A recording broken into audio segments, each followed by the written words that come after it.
lasers are very much the bread and butter, I'd say, of what I do and what I take care of. So I'm just going to get things set up here. Give me 1 second.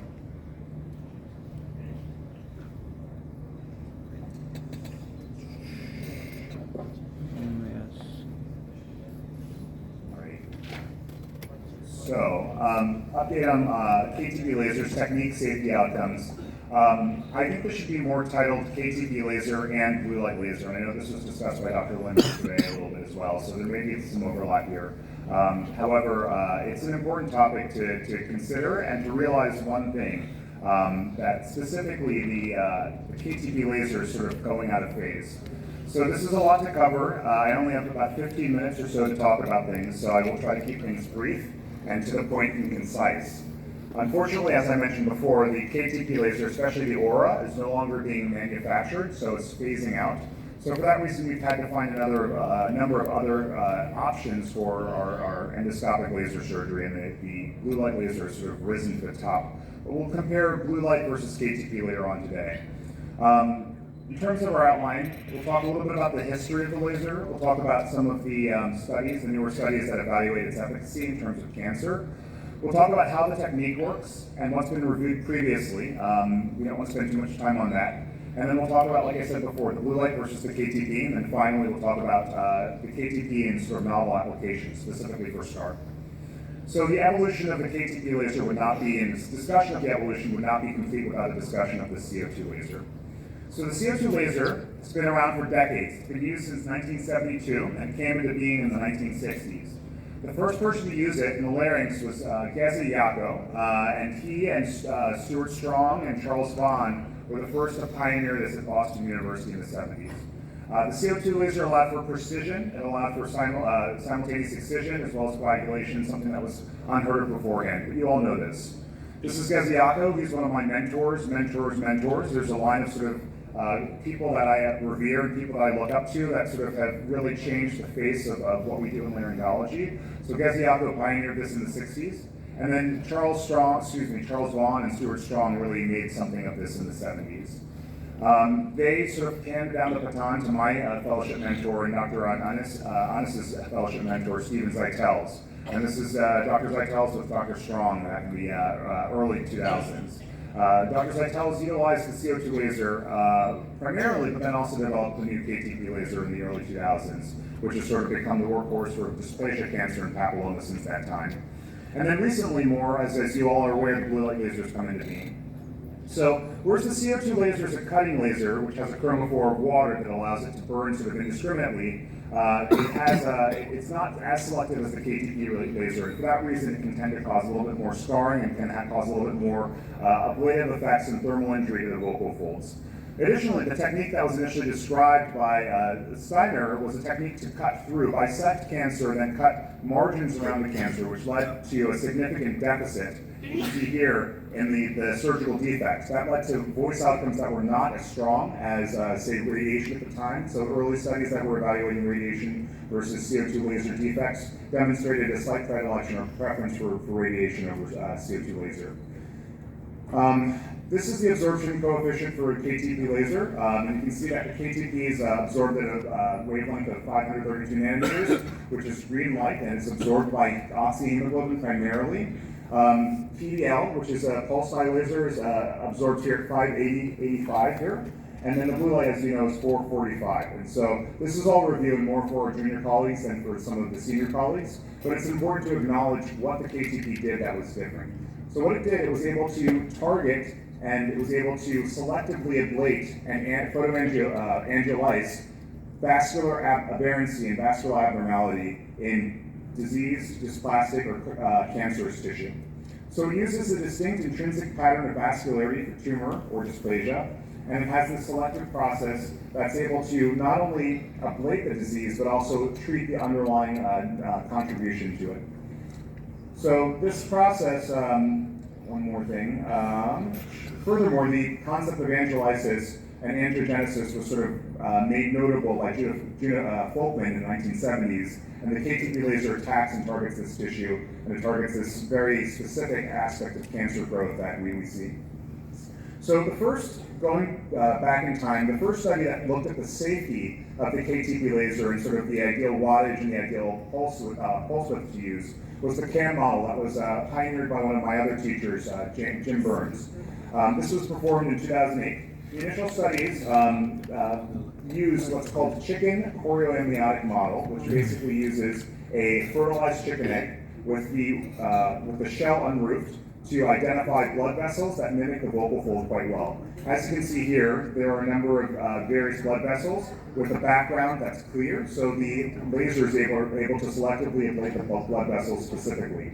And so what they did was they ablated the blood vessels with the laser, and then they looked at the specific pulse width as well as the specific wattage for the energy that was required for ablating the blood vessels, leading to rupture without causing thermal injury. And they found that a pulse width between 15 to 35 milliseconds was sort of the optimal pulse width for angiolitic lasers. This is important when we go into sort of another study that we'll have where we look at blue light versus KTP laser.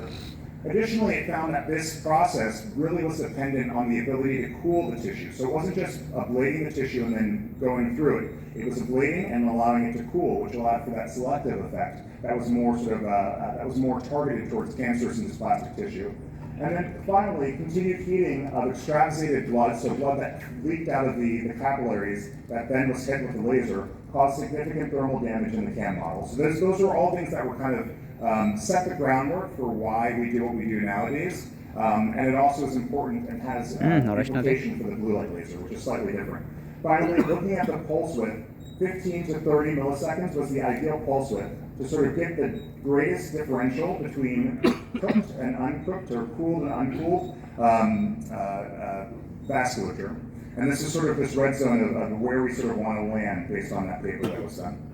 So, principles of laser ablation of cancer and carcinoma. So, it's really important that you understand that this is a selective heating process, and the way that it's treated, the way that we treat patients, is we treat the tumor primarily, but we want to find where the tumor has interface with the underlying normal lamina propria so as to maintain and preserve as much of that lamina propria as possible.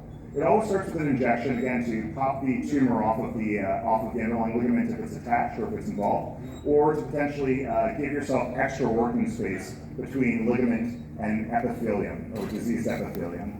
It minimizes thermal trauma, it decreases extra fibrosis, and it's optimal for mucosal pliability after surgery. At least that's what I say. What's the evidence to support that? We'll get into that a little bit later. It's important to note as well that you want mucosal or microcirculation disruption here. That's what leads to cure. That's what leads to removal of disease. So moving on, let's talk about the comparison of the KTP outcomes versus the CO2 outcomes. So this was a systematic review that came out about a year ago that looked at specifically survival, disease-free recurrence with the KTP. This is just looking at KTP alone. And it found that survival was favorable. I know that these are all small numbers, so I apologize. I hate when people put small letters up there. But long story short, survival and disease-free recurrent rates for patients with the KTP was 90.7 and 98% respectively in all of these studies. This basically is very consistent with what we see with the CO2 laser and with radiation as well. In addition, they found no significant difference in postoperative healing rates after KTP laser or CO2 laser use. There was no significant difference in necrosis or granulation. For patients that had dysplasia or malignancy, the KTP-only disease control rates were about 87%, and the risk of recurrence was about 7.7%. Now, it should be acknowledged that part of the paradigm with treating with KTP is you treat the cancer, but there may be potential recurrent small areas of dysplasia or leukoplakia that pop up after treatment. Parker's review of the KTP experience demonstrates that this is actually a component of the treatment. You follow the patient indefinitely to look for recurrent leukoplakia, and you can treat that either in the office or you can treat that in the operating room. So it's a really, really important distinction specifically for the KTP versus CO2, where you're cutting everything out. With regard to the oncologic data, this is one of the sort of seminal papers looking at the KTP by Zeitels and then subsequently Jonathan Lahab, and identified that the cure rate for laser treatment with the KTP is actually pretty good. This is all not news to you. But what about CO2 versus the KTP laser? So Lahab also looked at the two in a prospective manner and found that those that underwent KTP ablation were more likely to demonstrate a normal physiologic mucosal wave during the first year after surgery, relative to those that had CO2. Additionally, there was no significant difference in other sort of metrics for voicing, no significant difference in the VHI, and the acoustic measures were relatively similar between the two sides. Another group that looked at VHI found that VHI scores were lower in the KTP group relative to the CO2 group. And a big reason for that is because the strategy for treating with KTP, as I mentioned before, is maintaining these sort of small microscopic margins. You're treating, you're photoblading, but you're not cutting out the disease as you would with the CO2 laser. You can see that significant deficit that's there. So these are all reasons for why the KTP identified itself somewhat superiorly as a tool that can be helpful relative to the CO2 laser. Now things have changed as well with the CO2 laser in the scanning mode, but the KTP, again, really targets the disease based on the selective process. Now, treatment failure risk factors, as similar to CO2, the treatment failure risk factors are anterior commissure involvement, vocal fold hypomobility, the size and bulk of the tumor, positive margins. Those are all things that can potentially cause recurrence of disease after treatment with the KTP. So this is just a picture of a patient that had a T1B and looking at sort of their phonatory physiology here. This is their mucosal wave. You can see that the cancer on the left-hand side and a little bit of dysplastic tissue on the right-hand side decreases. You can see there's very little mucosal wave on that side, and that's suggestive of either cancer, carcinoma in situ or cancer. So you can see this patient was treated with KTP. You can see that that wave returns. The lack of a mucosal wave on that side is related to the disease that's there, and when you get rid of this disease, you're able to at least improve some degree of a mucosal wave, which improves the voice outcome. There's a little bit of a wave. It's not significant. It's not, as great as the right side or as robust as the right side. You really only need one side to move, but it does return a little bit in terms of movement. So the technique, and this has been discussed as well before with regard to the KTP and angiolytic laser, is the following. So you're, again, treating with the laser, you're ablating the underlying vasculature, which allows you to decouple the overlying epithelium, disease epithelium. Oftentimes this can either be sloughed or dissected off. You guys have seen this before, so there's no sort of point belaboring it. And then this is sort of a video of what it looks like if you're in office treating specifically papilloma with KTP. You can see that it angiolizes and also ablates in this blanching manner, which allows you to really selectively target the tissue that is vascular, rather than the underlying superficial lamina propria, which is light. You can either do contact mode, as we know, or you can do non-contact mode. Typically in the office, I'll do a non-contact to ablate initially, and then I'll dissect the laser fiber itself by doing a contact mode. You'll see that this comes off in just a second. Don't main কাজই হচ্ছে যে আমার lower রেসপিরেটরটা can make its way off. তো ওইটাই যদি চলে যায় বাকি শ্বাস প্রশ্বাস হওয়া তো বাইরে ইয়া দেও ফোন ঠিক আছে So let's talk about safety. So let's talk about and compare the safety of the KTP versus the CO2 laser. So this was a study that evaluated the vocal folds of 120 New Zealand white rabbits. The same laser energy, the same intensity, and the same frequency was used in all cases, as well as the same distance. And then scanning electron microscopy was used to determine the extent of injury after treatment. The surface was graded.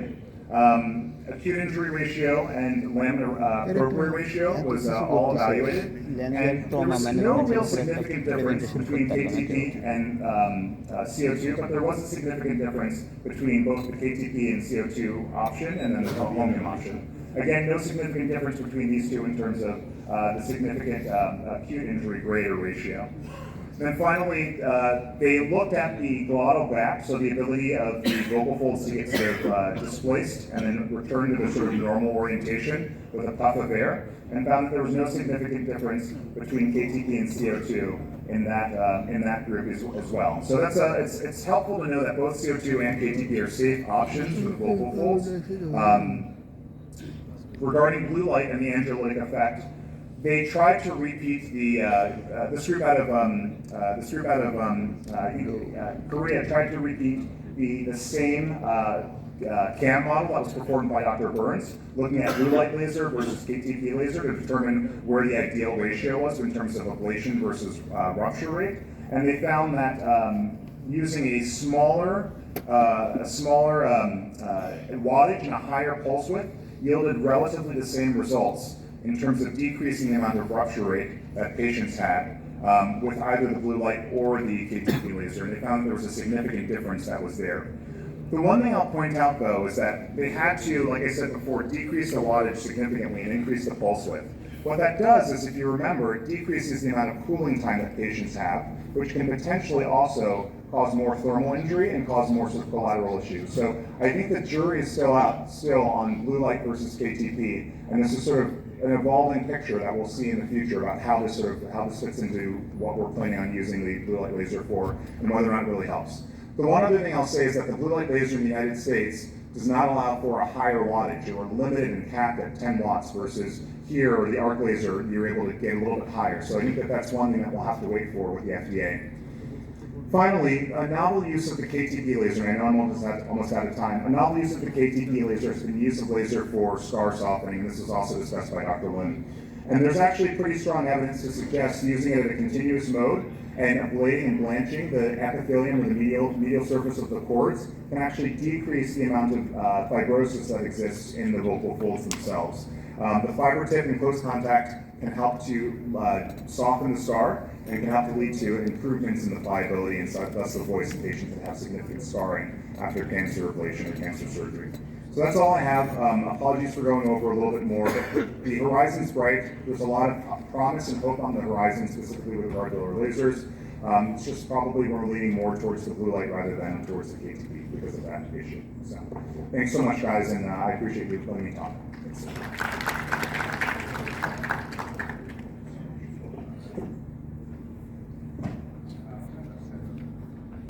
Thank you very much, Dr. Brandon. For the next session, we would like to call upon another familiar face of ours,